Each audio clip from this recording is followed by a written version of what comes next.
기호는 추가 광고였으니까요. 여러분 꼭 신청해 주시면 감사하겠습니다. 오늘의 말씀을 다 같이 보도록 하겠습니다. 오늘의 말씀은 시편 51편 1절부터 19절입니다. 시편 51편 1절에서 19절입니다.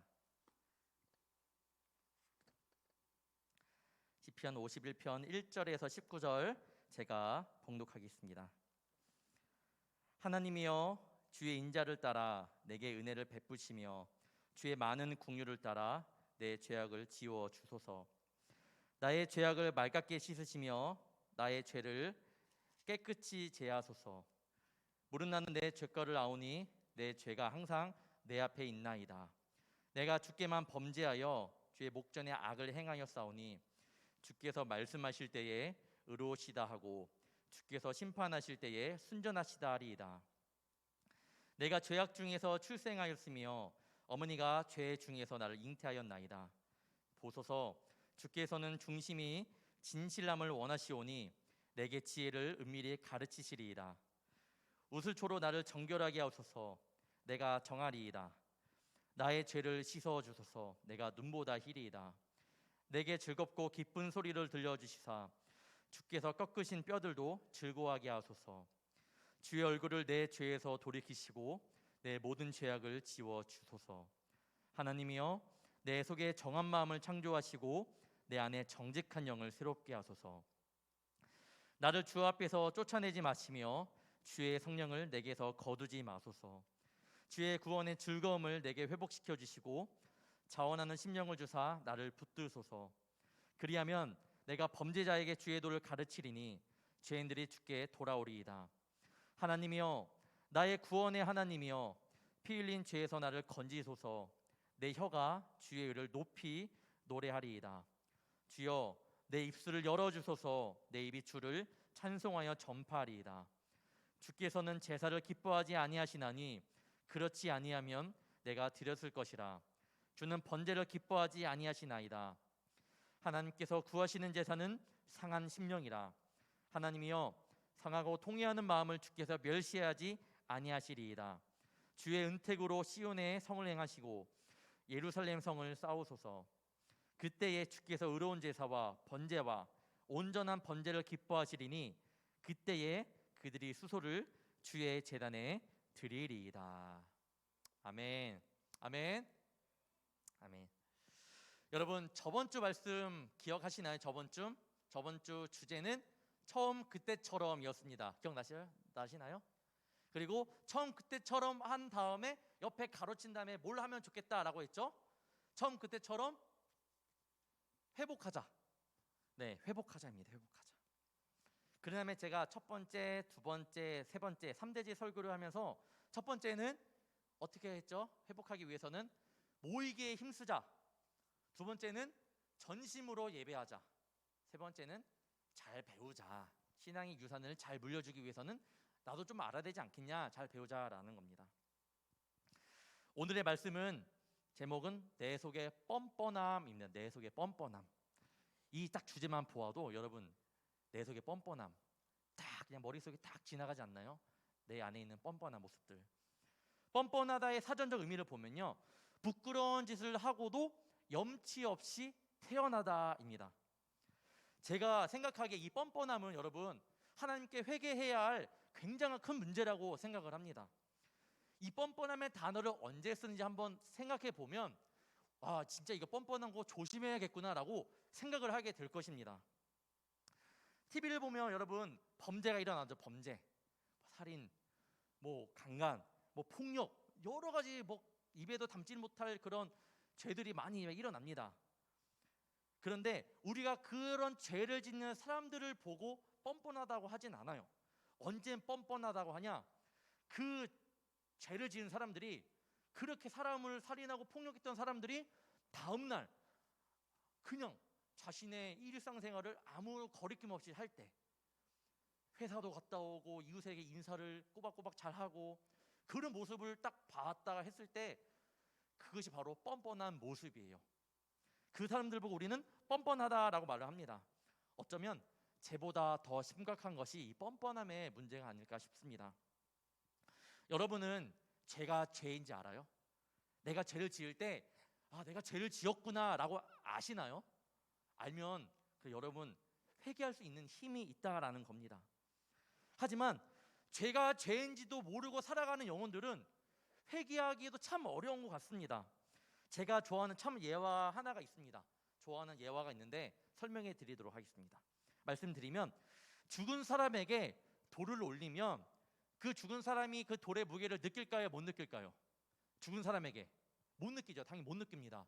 그러면 산 사람에게 돌을 올려놓으면 어떻게 돼요? 느끼죠. 즉 살아있는 영혼은 그 죄의 무게가 느껴질 때 반응을 한다라는 겁니다. 내가 죄를 지었어? 그때 힘들어. 죄를 졌네. 또 죄를 지었네. 회개하고 나왔는데 또 죄를 지었네. 회개하고 또 나왔는데 또 죄를 지었네. 내가 죄를 알아. 여러분 좌절하지 마시고요. 내가 내 죄를 안다라는 것은 어떤 거죠? 내가 살아있다라는 거구나. 내가 살아있구나. 내 영혼이 살아있구나. 꿈틀꿈틀 거리구나. 그래서 몸부림치고 있구나 라는 증거가 됩니다. 근데 죽어있는 영혼은 죄를 져도 몰라요. 그냥 막 살아가요. 그걸 바로 영적인 뻔뻔함이라고 저는 말하고 싶습니다. 저는 목사로서 이 뻔뻔함의 모습이 내 안에 있나 없나 항상 돌아봅니다. 여러분에게 말씀을 전하잖아요. 여러분 사랑해야 됩니다. 여러분 서로 사랑해야 합니다 하고 다음날 가서 막 이웃들이 막 시비 걸 때 야 당신이 뭔데? 당신이 뭔데? 막 이렇게 화를 낸다면, 하다가 여러분 딱 저를 보았어요. 그러면 어떤 마음 들 것 같아요? 목사님 어제 사랑하라고 했는데 똑같네? 역시나. 저는 늘 그래서 말씀을 전하면 그 말씀을 보면서 나는 그렇게 살아갈 수 있을까? 나는 어떻게 살아가고 있나? 늘 되새겨 보곤 합니다.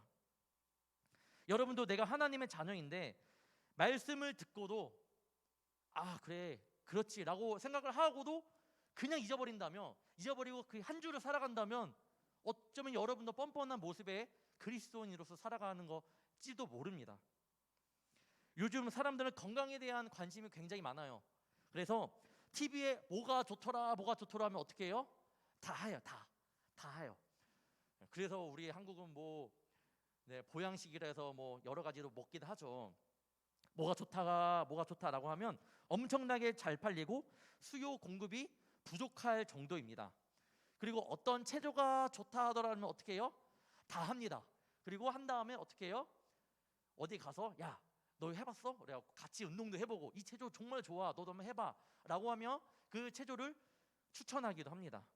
네, 한번 PPT를 보시면 여러분 이렇게 열심히 운동하지 않나요? 좋다고 하면 어디서든지 좋은 운동을 하려고 합니다. 왜냐하면 건강해지기 위해서.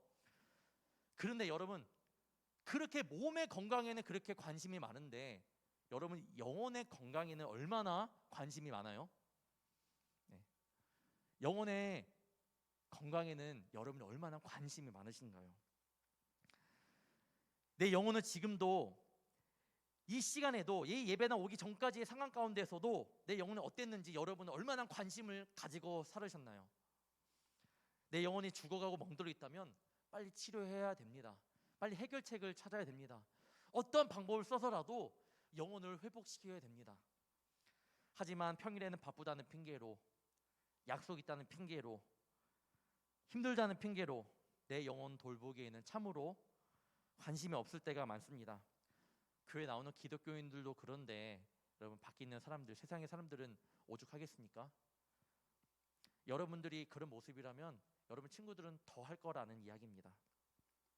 이전 교회에서 장례 예배를 굉장히 많이 가게 되었습니다. 가면 당연히 성도님들의 아픔과 유족들의 그 아픔을 함께 나누고 예배를 드리는데 저는 더 나아가 이런 생각이 듭니다. 이제는 이 영혼이 주님 앞에 설 텐데 어떤 모습일까? 어떤 모습으로 주님 앞에 서 있을까? 라고 생각하면서 그래 지금이 기회구나. 다시 주님 앞에 제대로 설 수 있는 내가 지금 주님 앞에 설 수 있는 기회구나 라는 생각이 또한 들기도 합니다. 주님 앞에 나아갈 수 있는 여러분 이 시간이 축복된 시간이고요. 기회입니다. 여러분이 그동안 한 주 동안 영적인 뻔뻔함을 가지고 살았더라도 이 시간 여러분 힘을 얻을 수 있고 생명을 얻을 수 있는 기회의 시간인 줄 믿습니다. 세상 가운데서 성공하고 바로 사는 것도 중요하지만 더 중요한 것은 우리의 영혼이 얼마나 더 어떻게 더 성장할 수 있는가를 봐야 하고 그것이 더 중요합니다.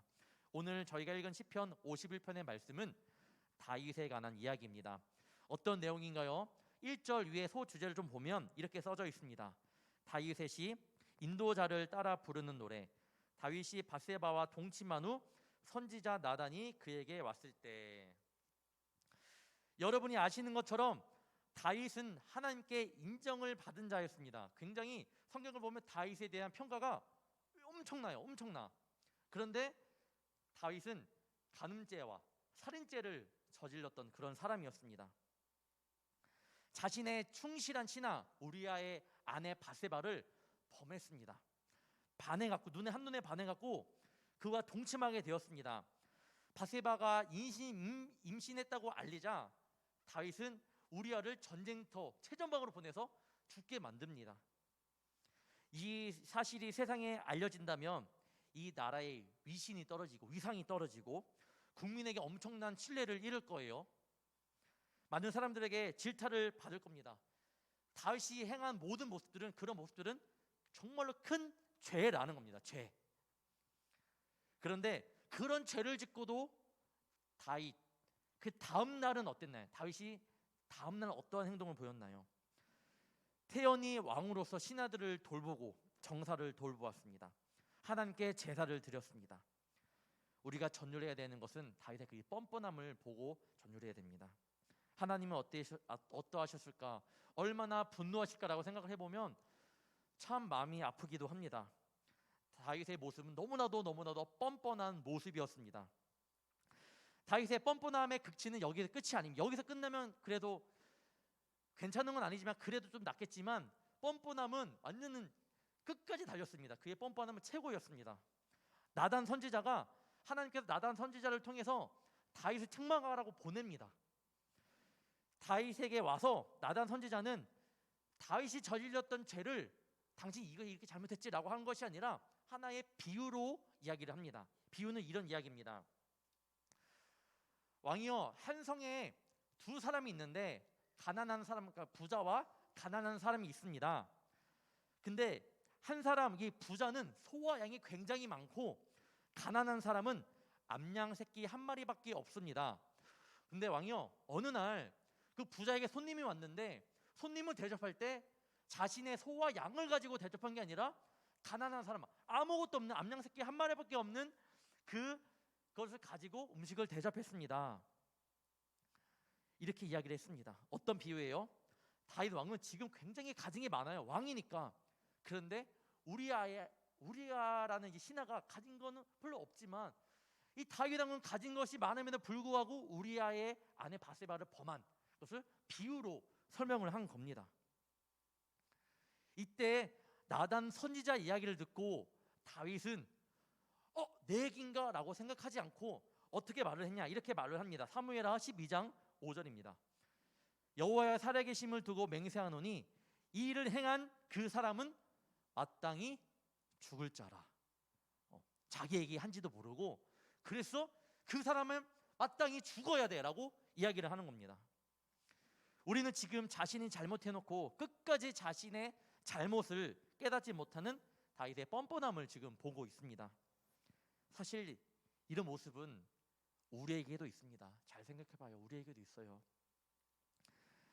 우리에게도 심각한 문제는 우리가 지은 죄도 죄이지만 말씀드렸던 것처럼 위에서 말씀했던 것처럼 죄가 죄인지 모르고 뻔뻔하게 살아간다는 모습이라는 겁니다.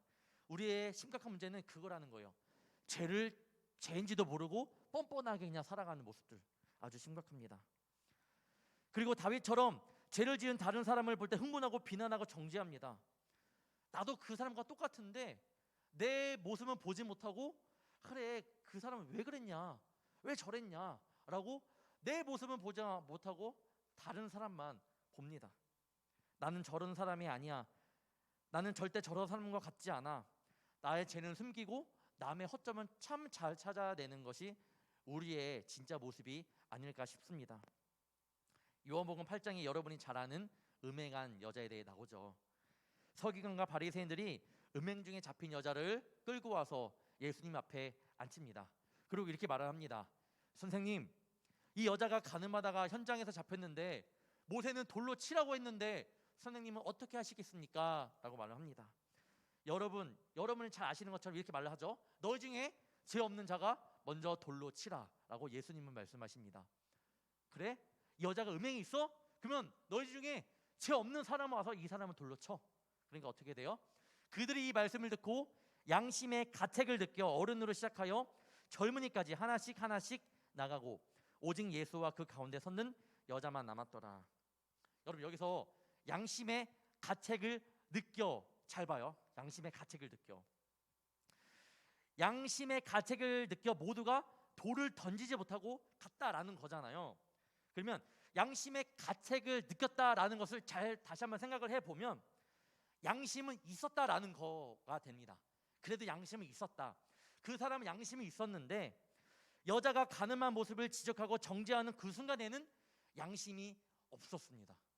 양심이 있었음에도 불구하고 그대로 양심대로 행동하지 않고 뻔뻔한 모습으로 행동했다라는 겁니다.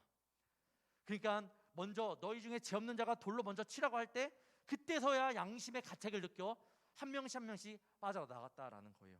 중요한 건 양심이 있었다. 그런데 양심대로 살지 않았다라는 거예요. 사람들이. 그들이 보인 모습은 나는 괜찮아, 나는 아니야, 저 사람이 죄인이 나는 죄인이 아니야 라고 한 그런 뻔뻔한 모습이었습니다. 예수님께서 그런 자들의 모습을 보았을 때 얼마나 마음이 아팠을까요? 다시 본문 이야기를 해보면 다윗은 자신이 밧세바를 범한 죄를 짓고도 평상시대로 행동했으며 나단 선지자가 왔어도 오히려 그게 자신의 이야기인지 몰랐습니다. 그리고 화를 냈습니다. 이 모습만 보면 뻔뻔함의 극치라고 말을 할 수 있겠죠. 그런데 그랬던 다윗이었지만 사도행전 13장 22절에는 다윗을 이렇게 평가합니다. 하나님의 마음에 합한 자. 그렇게 뻔뻔함의 극치를 달리던 다윗이었는데 사도행전을 보면 나중에 하나님께서 평가할 때 하나님의 마음에 합한 자라고 높이 칭찬을 합니다. 여기서 중요해요. 다윗이 어떻게 했길래, 그런 사람이었는데 어떻게 했길래 그가 간음과 살인죄를 짓고도 하나님 앞에서 의롭다함을 얻을 수 있었을까? 여러분, 그렇게 생각을 해봐야 합니다. 이 시간 함께 나누기를 소망합니다. 첫 번째, 하나님 앞에서 자신의 죄를 인정해야 됩니다. 자신의 죄를 인정해야 돼요. 하나님께서 이렇게까지 다윗을 의롭다 하시고 위대하게 쓰신 것은 다윗이 굉장한 사람이었기 때문이 아니라 자신의 죄를 깨닫고 난 뒤 죄를 다루었던 그런 태도였습니다. 태도 때문입니다. 다윗이 나단 선지자에게 이러한 이야기를 듣고 그런 일을 행한 자는 어떻게? 죽어야 돼, 죽어야 마땅한 자야 라고 말을 했을 때에 나단 선지자가 분노하며 이렇게 말을 했습니다. 당신이 그 사람이야 얘기한 거예요. 나단 선지자가 비유로 잘 말했어요. 다윗이 알아듣게. 다윗은 그 사람 죽어야 돼 하니까 어떻게? 나단 선지자가 당신이 바로 그 사람이야 라고 이야기를 하는 겁니다. 제가 초등학교 시절 때 여러분과 저의 세대는 좀 다를 수 있기 때문에 이해 못하시는 청년도 있겠지만 초등학교 때 뽑기를 했어요. 뽑기. 100원 넣고 딱 돌리면 조그만 플라스틱이 나오는 뽑기가 있었습니다. 딱 열면 조그만 종이가 들어가 있는데 이 종이에 1등, 2등, 3등, 4등, 8등 그리고 꽝이 있어. 꽝은 대충 뭐죠? 뭐가 나오죠? 꽝 하면 카라멜 요만한 거 나오려고, 그다음에 뭐 초콜릿 같은 거 이러면 맨날 얘기하죠. 아, 망했다, 이거 망해버렸네 이러면서 맨날 친구들이랑 야 망했어 이렇게 좀 얘기를 자주 했던 것 같습니다. 아무튼 그렇게 뽑기 시절 때에 어느 날 다시 뽑기하러 딱 갔는데 뽑기에 돈을 넣으려고 딱 봤는데 그 100원 동전 크기의 그 플라스틱이 거기에 꽂혀져 있는 거예요. 빠지질 않아. 돌면 계속 돌아가는 거예요. 어린 마음에 이거를 난 죄야 하면 안 돼 라고 했을까요? 저는 좀 개구장이어갖고 이거 하면 안 되는 건데 라고 하면서 하면 안 되면서 손을 계속 돌리고 있었던 거예요. 그래서 15개를 한 번에 다 받았던 거예요. 15개 정도. 어른 마음이라 그때 좀 양심이 있었다고 생각을 했습니다. 그래갖고 더 할 수 있었는데 너무 많이 하면 걸릴까봐 15개 정도 하고 딱 갖고 와갖고 집에 딱 봤는데 2등도 나오고 3등도 나오고 1등도 나오고 막 난리 난 거예요. 근데 또 양심의 가책을 느껴서 아 그래 1등은 버리고 2등 받으러 가자. 그리고 다음날 갔습니다.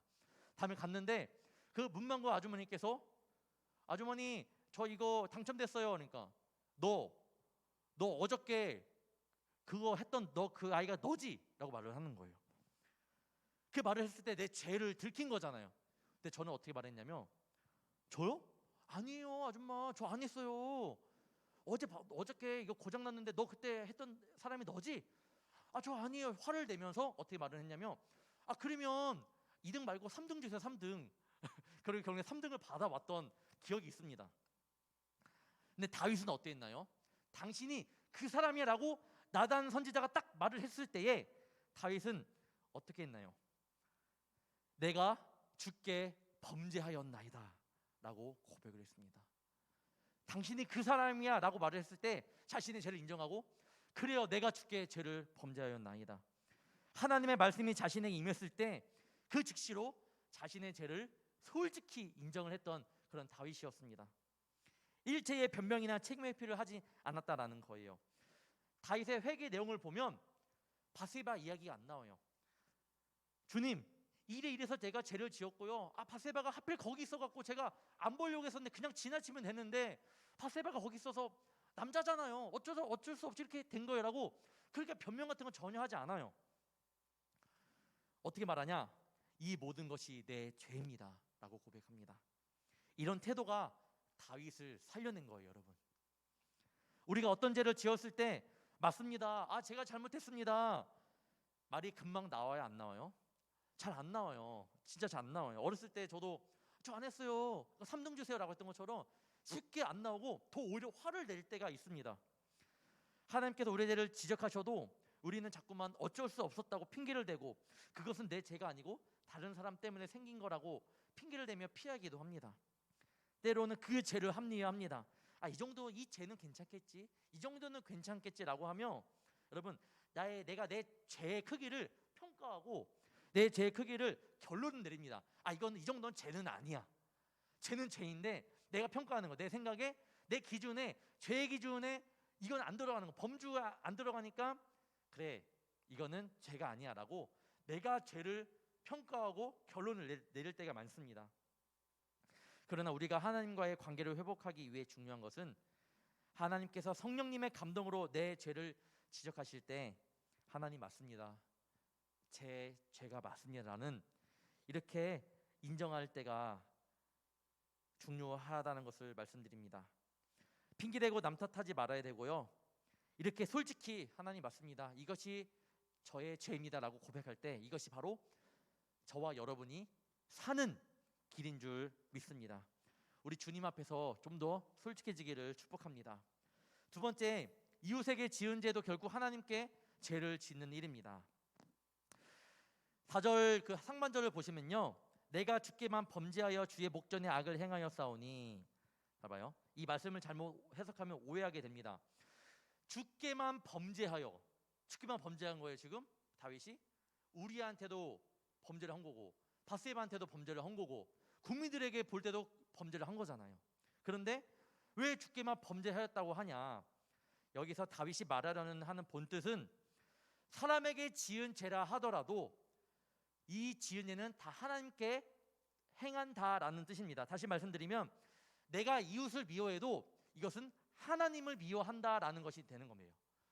내가 누굴 미워하면 이 모습이 똑같이 하나님께 적용이 된다라는 거예요. 내가 널 미워해?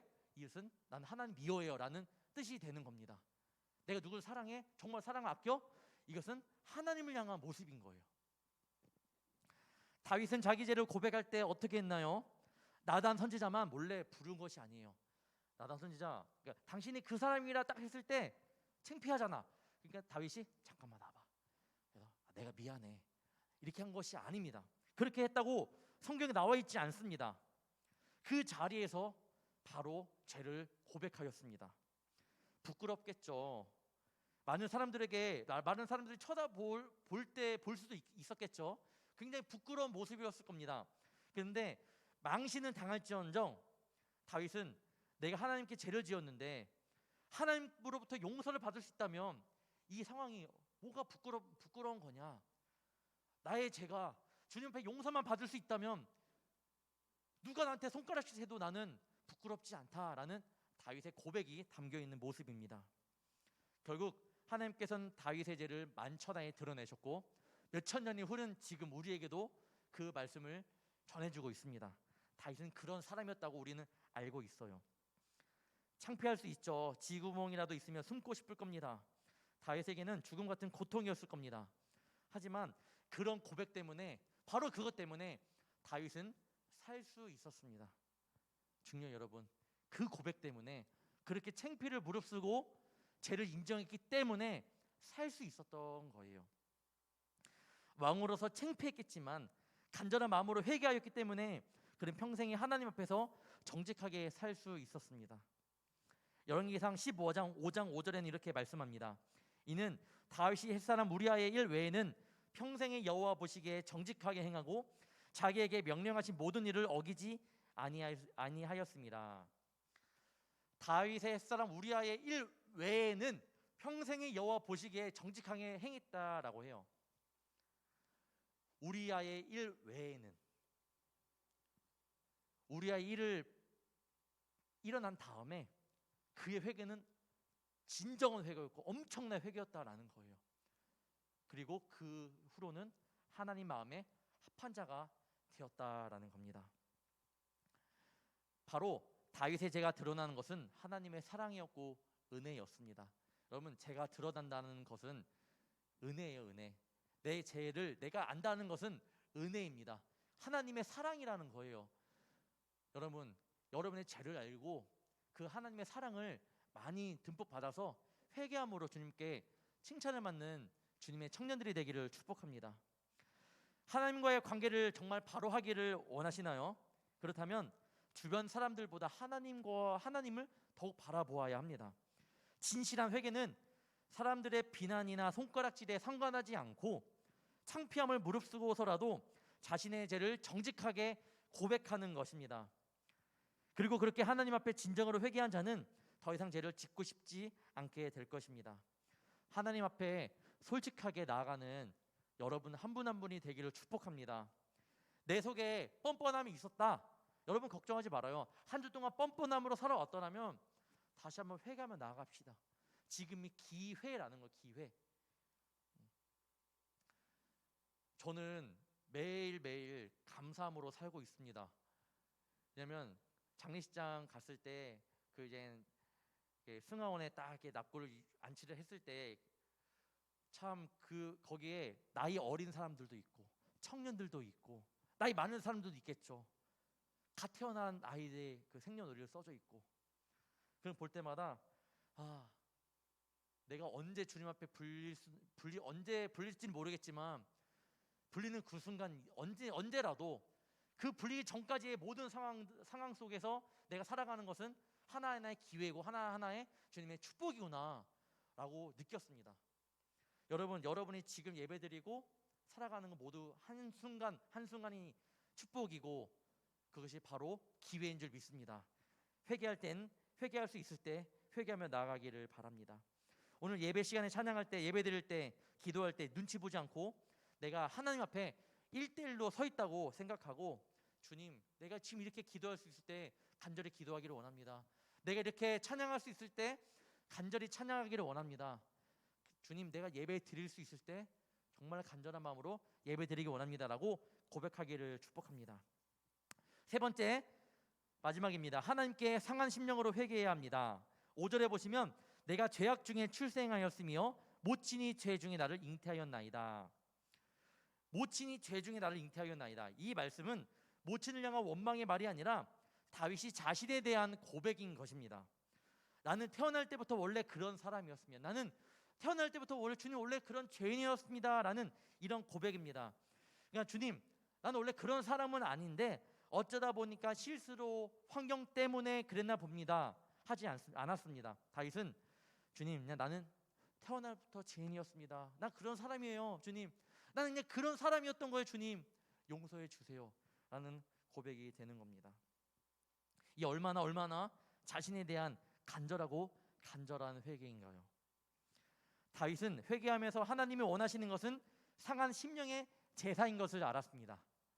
17절에 보면 하나님께서 구하시는 제사는 상한 심령이라 하나님이여 상하고 통회하는 마음을 주께서 멸시하지 아니하시리이다. 하나님께서 원하시는 것은 여러분 상한 심령의 제사예요. 상한 심령. 나는 오늘 한 주간도 너무 잘 살아왔어 하면서 회개하지 않는 예배거나 죄를 짓고도 아무렇지 않게 예배를 드리는 뻔뻔함의 모습이 아니라 솔직하게 주님 앞에 와서 솔직하게 주님 앞에 기도하는 모습이 바로 상한 심령이라고 이해하면 좋을 것 같아요. 이런 모습이겠죠. 주님, 제 모습이 원래 이래요. 이렇게 나에게는 죄된 모습도 많고 부족하고 연약한 모습도 많습니다. 주님, 그래도 너무나도 부족한 저이지만 이 시간 주님 앞에 그래도 나왔습니다. 나의 상한 심령을 붙들어 주옵소서. 주님의 그 사랑으로 나의 상한 마음을 고쳐 주옵소서. 주님은 이러한 고백을 원해요. 여러분들이 우쭐대고 여러분들이 주님 그래도 나는 이렇게 막 나의 자랑을 뽐내고 내가 주님의 당당한 모습이 아니라 그 아픔까지 드러내기를 원하세요. 그리고 주님을 찾기를 원하십니다. 그래서 주님은 여러분을 지금까지도 기다리고 계십니다. 우리가 교회에 나와 엉덩이 붙이고 예배만 드린다고 해서 하나님께서 그 예배를 기쁘게 받으시는 건 아니에요. 어릴 때야 초등부 유초등부 때는 너희들 온 것만 들어도 참 잘했어 라고 했잖아요. 근데 우리는 이제 그 신앙에서 좀 벗어나야 되잖아요. 좀 더 성숙한 신앙을 가져야 되지 않겠습니까? 우리는 이제 청년으로서 더 믿음이 성숙해야 합니다. 예배 시간에 그냥 앉아있는 것보다 더 중요한 것은 나의 깨어진 마음을 주님께 드리는 마음으로 나아야 되고, 나의 상한 마음을 주님께 드리는 마음으로 나아야 되고, 통에 자복하는 마음을 가지고 주님 앞에 나아가야 됩니다. 다시 말하면 솔직한 마음으로 주님 앞에 서자라는 겁니다. 숨기지 마시고, 하나님은 받으시기 때문에 숨기지 마시고, 여러분 좀 이따 함께 우리 기도하며 나아갈 때에 그 마음을 담아서 솔직한 마음으로 주님 앞에 나아가기를 축복합니다. 예전에 교회에서 반주에 맞춰 예배를 준비하며 묵상 기도할 때가 있었습니다. 묵상 기도할 때는 반주가 한 20초 정도, 15초, 20초 정도 따랑 반주를 해요. 근데 저는 옆에서 그냥 주님 오늘도 예배 가운데 함께하여 주시고, 주님 이 시간 은혜 받게 하여 주시고 나를 찾아와 주세요 이렇게 간절히 기도하고 있는데, 옆에서 그 15초, 20초 동안 묵상 기도는 짧으니까 그거 있잖아요. 간절히 느껴지는 그 마음 있잖아요. 주님 제발 나를 함께 해주시고, 큰 소리를 못하니까 묵상 기도니까 주님 나와 동행하여 주시고 나와 함께 해주시고 은혜 받게 해주시고 뭐 이렇게 조그만 목소리인데 간절함이 느껴지는 거예요. 저 바로 그때 회개했습니다. 15초 20초 짧은 시간 나는 그냥 예배를 준비하는 마음으로 기도하고 있었는데, 이분은 15초 20초가 굉장히 중요한 시간이었던 거예요. 나는 그냥 예배를 준비하는 마음이었지 모르겠지만 이분에게는 정말로 15초 20초가 마음을 다하는 시간이었다라는 거예요. 여러분 예배 나올 때는 그런 마음으로 나와야 됩니다. 하나님의 관계 회복이 내가 바라는 축복보다 더 우선순위에 있어야 합니다. 하나님께 예배만 잘 드려도 신앙생활에 혁명이 일어나게 됩니다. 그러므로 하나님과의 관계 회복을 가로막는 모든 짐들을 모두 십자가 앞에 내려놓읍시다. 여러분이 강한 척 할 필요도 없고요, 센 척을 할 필요도 없고 있는 척도 할 필요 없습니다. 그냥 주님께 보여드릴 우리의 모습은 상한 심령, 솔직한 모습, 뻔뻔한 모습이 아니라 주님 나는 연약한 자입니다 라는 모습을 주님께 보여드리면 됩니다. 하나의 예화를 말씀드리면서 말씀을 마무리하려고 합니다. 주님을 향한 우리의 마음을 점검할 수 있는 귀한 예화입니다. 존 비비어 목사님의 Good or God, 무엇이 선인가 라는 책의 한 부분을 발췌한 내용입니다. 이 존 비비어 목사님이 교도소에 있는 어느 텔레비전 전도자를 찾아갔습니다. 유명한 텔레비전 전도자인 거예요. 그러니까 텔레비전에 많이 나온 사역자, 전도자라고 보면 될 것 같습니다. 그분이 1980년대에 세계에서 정말로 유명한 사역자라고 하더라고요. 그런데 간통죄, 그리고 정부의 죄를 범해갖고 감옥에 가게 되었습니다. 5년 동안 교도소에 있으면서 이 텔레비전에 나온 유명한 사역자가 예수님을 진정으로 만나고 그의 삶이 달라졌습니다. 그리고 감옥에 있으면서 교도소에 있으면서 책 한 권을 읽었는데 존 비비어 목사님의 책을 읽은 거예요. 그래서 나중에 그분이 존 비비어 목사님을 초청을 합니다. 그래서 왔죠. 존 비비어 목사님이 그 유명한 사역자를 만나러 왔습니다. 그분이 안아주면서 서로 울었죠. 그러면서 이제 그 유명했던 그 사역자분이 자신의 이야기를 합니다. 존, 저를 이 교도소에 오게 한 것은 하나님의 심판이 아니었습니다.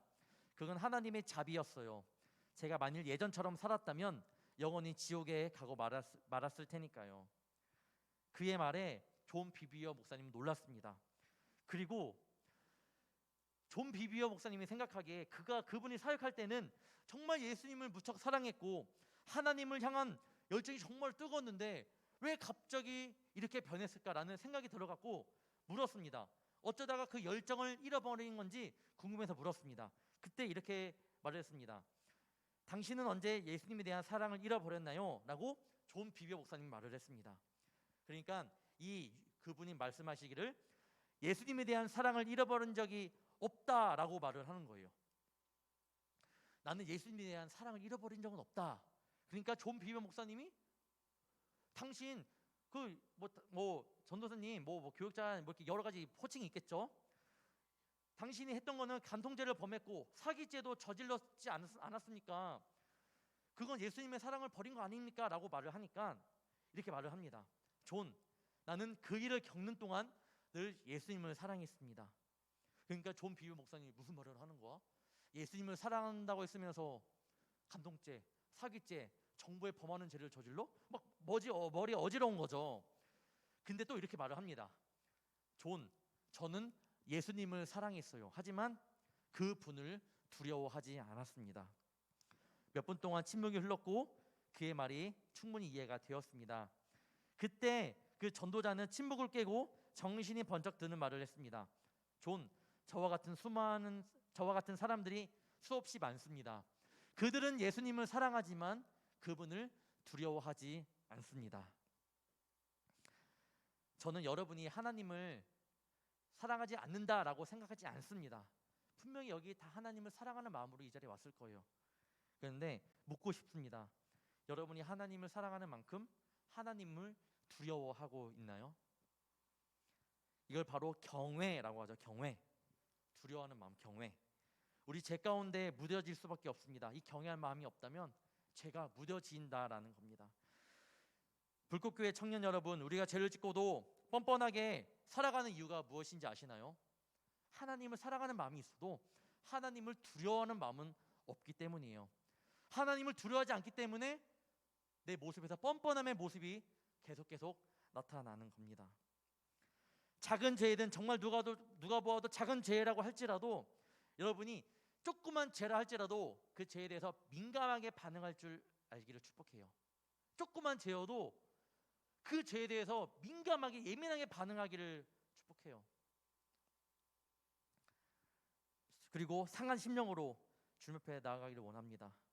다윗이 나단 선지자의 말에 귀를 기울이고 주님 앞에서 자신이 죄인임을 고백하고 자신의 위치, 왕으로서의 모든 체면을 다 내려놓고 솔직하게 모든 것을 회개하였을 때 뻔뻔한 다윗이 하나님의 마음에 합한 자로 변한 것처럼 그런 축복이 여러분 한 명 한 명에게 임하기를 바랍니다.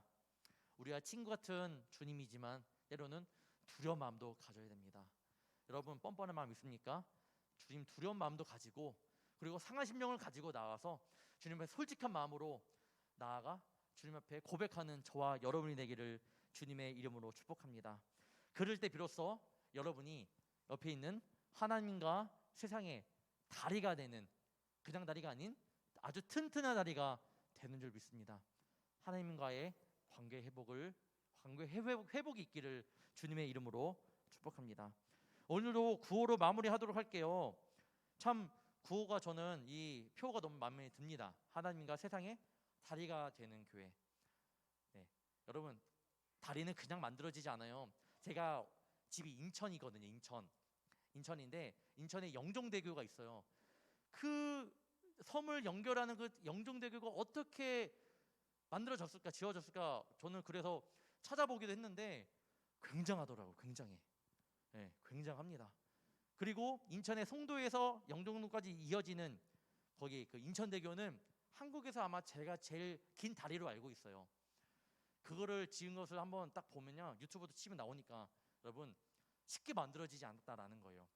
하나님과 세상의 다리가 되는 교회, 여러분 다리 있고 싶죠? 다리가 되어야 되고, 근데 그 다리는 쉽게 만들어지지 않아요. 여러분이 노력을 해야 되고요, 여러분이 최선을 다해 주님께 앞에 예배를 드려야 됩니다. 여러분 할 수 있고 우리 같이 앞으로 서로 중보하며 나아가는 귀한 시간이 되기를 바랍니다. 함께 기도하겠습니다. 사랑의 주님, 이 시간 우리의 모습을 되돌아봅니다. 하나님께서 전심으로 예배드리기보다는 뻔뻔한 모습만 가득했던 것은 아니었는지, 죄를 회개해야 함에도 불구하고 회개에 대한 간절함보다 목에 굽혀지지 않는 그러한 어리석은 자가 아닌지 이 시간 돌아봅니다. 상한 심령으로 주님을 찾기보다는 아무런 감흥 없이 주일이 되었기에 이 자리에 나온 것은 아닌지 또한 나의 모습을 돌아봅니다.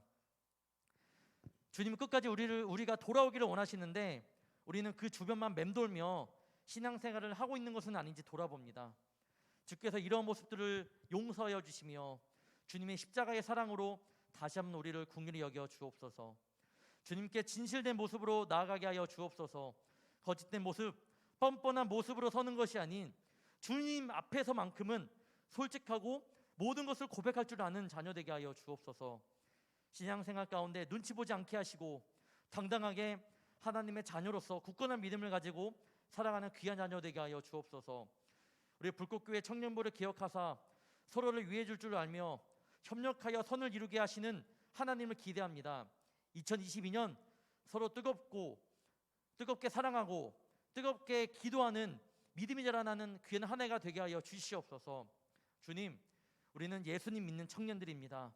그 자신감을 가지고 이번 주 한 주도 기쁨으로 자신의 사명을 감당하며 살아가게 하여 주시옵소서.